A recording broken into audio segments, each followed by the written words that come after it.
పూర్వము ఈ వ్రతము ఆచరణ చేసిన వారి కథ చెప్తున్నాను వినండి. పూర్వము కాశీనగరంలో ఒక బ్రాహ్మణుడు ఉండేవాడు. అతడు మిగిలిన దైత్రుడు అవుతేట అన్న వస్త్రము లేక ఆకలిచే బాధపడుతూ ప్రతిలో తిరుగుతూ భిక్షాటనే జీవిస్తున్నాడు. ఆ భగవానుడు బ్రాహ్మణ ప్రియుడు కావున ఆ బ్రాహ్మణుడు ఆ విధంగా దుఃఖమైన కష్టమును అనుభవించడా చూసి ఆయన కూడా ఒక వృద్ధ రూపం పొందినవాడి ఆ బీద బ్రాహ్మణికి ఎదురుగబోయి, ఓయే బ్రాహ్మణుడా, నీవు వేద విందుడమై ఉన్నావు కదా, మరి ఈ విధంగా దరిద్రము అనుభవిస్తున్నావు ఏంటి అని ఆ యొక్క వృద్ధ బ్రాహ్మణుడు అడగా, అందులో ఆ బీద బ్రాహ్మణుడు, ఓ ప్రభు, నేను మిక్కిలి దరిద్రులను భిక్షాడితే జీవిస్తున్నాను, చాలా కష్టం పడుతున్నాను, నా దరిద్రాన్ని పోగొట్టగలిగే ఏమైనా ఉపాయం ఉంటే తెలిపి అనుగ్రహింప చేయండి అని ఆ యొక్క బ్రాహ్మణుడు ఆ వృద్ధ బ్రాహ్మణుని కోరగా, అందులో ఆ బ్రాహ్మణుడు, ఓ ఈ బ్రాహ్మణుడా, ముచ్చట్లాపు అర్జరా. అప్పుడు ఆ యొక్క వృద్ధ బ్రాహ్మణుడు, ఓ బ్రాహ్మణుడా, శ్రీ సత్యనారాయణ స్వామి శ్రీహరి అవతారమే ఉన్నారు కదా, మరి ఆ సత్యదేవిని కూడా సేవించిన కూడా నీ కష్టములు కూడా తొలగిపోవును అని ఆ యొక్క సత్యావ్రతము ఆచరింపు అని చెప్పి ఆ విధంగా చెప్పి ఆ వృద్ధ బ్రాహ్మణుడు వ్రతము ఆచరించే విధానం కూడా తెలిపి అక్కడే అదృష్టుడైనాడు ఆ యొక్క వృద్ధ బ్రాహ్మణుడు. ఆ బ్రాహ్మణుడు అదంతా విని ఆ వృద్ధ బ్రాహ్మణుడు చెప్పినటువంటి సత్యనారాయణ స్వామి వ్రతమును రేపు చేసదా అని తన మనసులో సంకల్పించుకున్నవాడై ఆ రాత్రి ఉత్సాహం వలన నిద్ర కూడా రాకపోగా ఎట్లో కాలం గడిపినాడు. మరునాడు ప్రాతకాలమే నిద్రలేచి కాలకృత్యములు నెరవేర్చుకొని ఆ రోజు తప్పగా శ్రీ సత్యనారాయణ స్వామి వ్రతము చేస్తాను అని తన మనసులో మరలా సంకల్పించుకొని భిక్షాటనకి బయలుదేరినాడు ఆ యొక్క బీద బ్రాహ్మణుడు. ఆ దినమున ఆ బ్రాహ్మణికి చాలా ద్రవ్యం లభించినది. దానితో అతడు బ్రాహ్మణుని బంధువుని పిలుచుకుని వచ్చి భక్తితో శ్రీ సత్యనారాయణ స్వామి వ్రతం ఆచరణ చేసినాడు. ఆ యొక్క వ్రతం యొక్క ప్రభావం వలన ఆ బ్రాహ్మణుడు సకల దుఃఖం నుండి తొలగిపోగా సకల సంపదలు పొందినవాడే చాలా సంతోషించినాడు.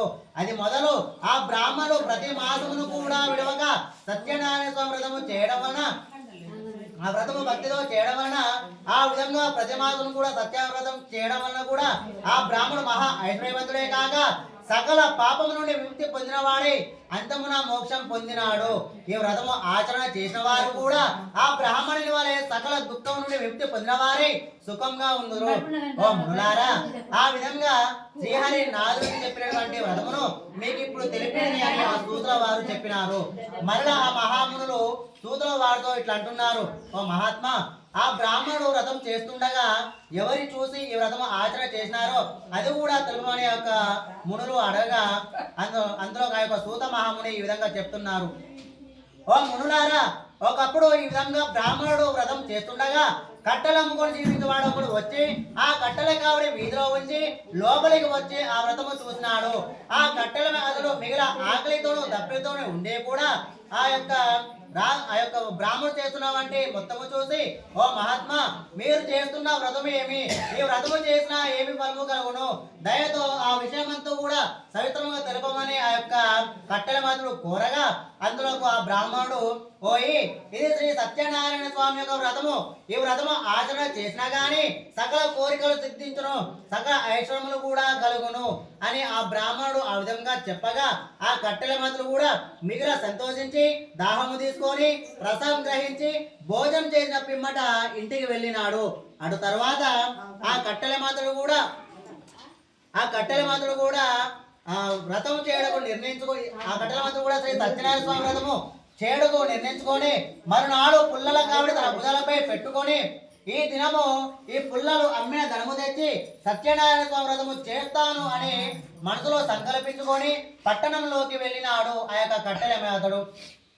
ఆ కట్టెల మాతడు ఆ దినము ధనవంతులు ఉన్న వీధిలోకి పోయి అమ్మగా పూర్వ దినము కంటే రెట్టింపు ధనము వచ్చినది.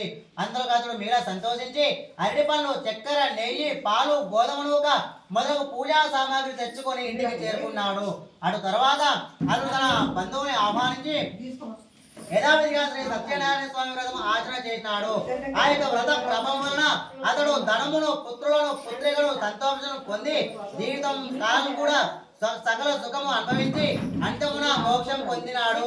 శ్రీ రమాదేవి సహిత శ్రీ వీర వెంకట సత్యనారాయణ స్వామి దేవతాభ్యో నమః. ద్వితీయోధ్యాయ సమాప్త.